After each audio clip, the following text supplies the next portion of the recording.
காலம் அது மனிதனுக்கு கட்டுப்படாத ஒன்று.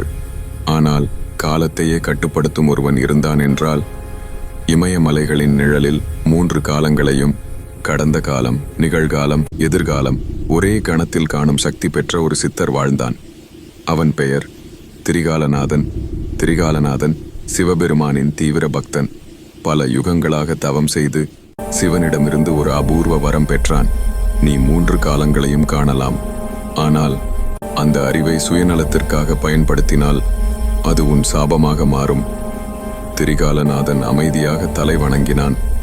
அந்த நாட்டை ஆண்ட அரசன் விஷ்ணுவர்மன் வீரன், ஆனால் அகங்காரத்தின் அடிமை. அவன் திரிகாலநாதனை அழைத்து கூறினான், என் எதிரிகள் எப்போது அழிவார்கள்? என் ராஜ்யம் எத்தனை யுகங்கள் நிலைக்கும்? சித்தர் கண்களை மூடி 3 காலங்களையும் கண்டார். அதில் அவர் கண்டது அரசனின் பேரழிவு. திரிகாலநாதன் எதையும் சொல்லவில்லை. அரசன் கோபம் கொண்டான்.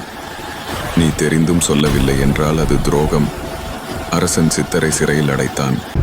அந்த இரவு வானம் சிவந்தது, இடி முழங்கியது, சிவலிங்கம் பிளந்தது.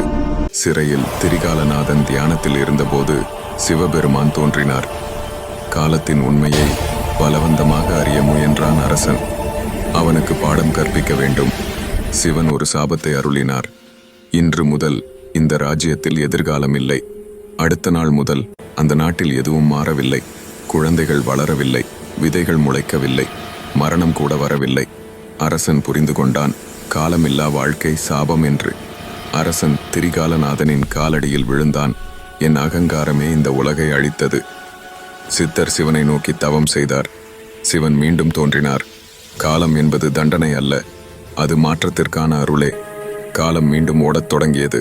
ஆனால் அரசன் அந்த கணமே மண்ணோடு மண்ணானான். அதிக அறிவும் அகங்காரமும் சேர்ந்தால் அது அழிவை உண்டாக்கும். காலத்தை அறிய முயல்வது தவறில்லை, ஆனால் அதை கட்டுப்படுத்த நினைப்பதே பாவம்.